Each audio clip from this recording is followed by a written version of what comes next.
television's original automotive magazine.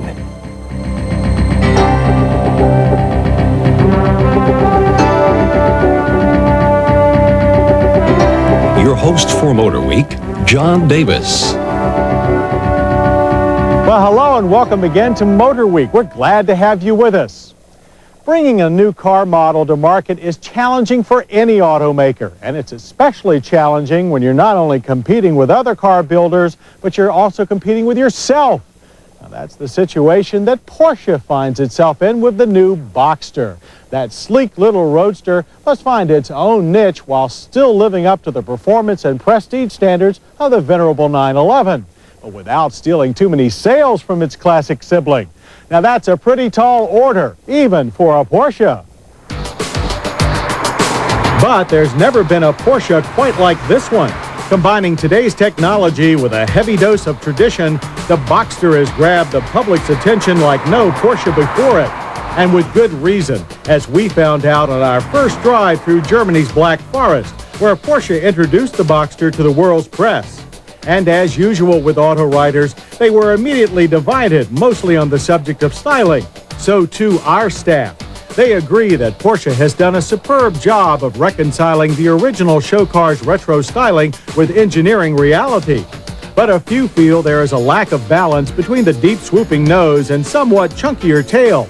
All, however, admire the attention to details, like the smoothly integrated high-mounted brake light, this clever hidden retractable rear spoiler, and stout twin roll bars that serve as mounting points for an optional wind blocker and are solidly bolted to the car's floor pan.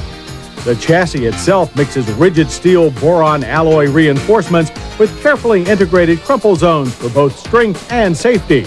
On the other hand, the all-new 2.5-liter engine is all aluminum.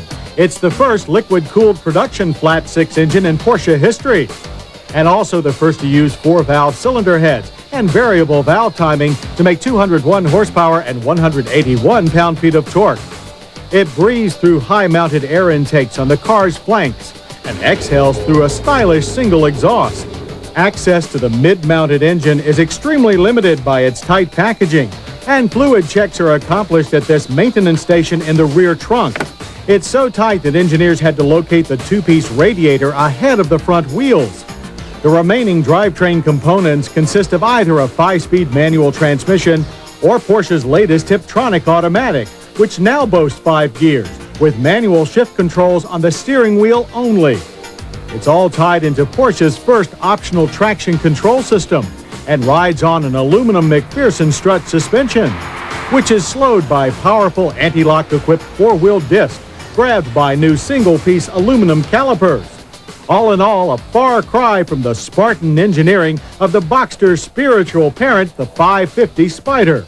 But as we found out during our first turn behind the wheel, still a pure Porsche driving experience. On challenging German roads, Porsche's latest mid-engine model behaved much like today's friendliest rear-engine 911. There is more front push in tight corners than we expected from the short 92.5-inch wheelbase. But grip is excellent, even in pouring rain, with tail slides coming on in a tame, progressive manner. Throttle response from the new 6 is crisp and immediate, with a distinctive exhaust note. 0 to 60 passes in 6.7 seconds. The 5-speed manual shifter offered short throws, but a slightly notchy action. But engine noise, wind or weather, never intruded, thanks to excellent sound insulation and a very tight seal of the power-operated convertible top, which with its automatic tonneau cover and lightweight magnesium supports is quite a trick piece in its own right.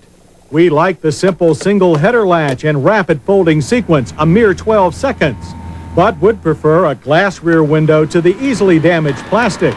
A removable aluminum hardtop is also available for true all-season driving, though most owners will want to keep the roomy interior open as much as possible. While not as unique as the original show cars, the Boxster Dash is one of the most efficient in Porsche history. Yet it's still stylish, as shown by this straightforward overlapping gauge cluster. Supportive bucket seats cocoon the driver, offering a wide range of adjustment, and present you with a dizzying array of elliptical control switches. We did find the ventilation controls to be a little busy for use while driving, And unlike many two-seaters, the Boxster offers reasonable luggage space, a total of 9.1 cubic feet divided between the front and rear. Fitting all this effort into a car only 14 feet long is no easy feat, and Porsche engineers are to be congratulated for what they've accomplished. Our friends at Automobile Magazine generally agree, saying, "The new Porsche is well made, well equipped, and well behaved. It rides with dignity, it corners with verve, and holds the road with grim determination." And if you're determined to own a Boxster, be prepared to shell out at least $39,980 for the manual and $43,130 for the Tiptronic. Add from the extensive option list, however, and the price can climb as high as $53,612. That's almost a 911. And with many of its components likely to be used in the next generation 911, so is the Boxster. But its personality is its own, and it should appeal to a more laid-back driver than its uncompromising cousin. It's both a new kind of Porsche and a welcome return to the company's roots, and it should do very well all by itself.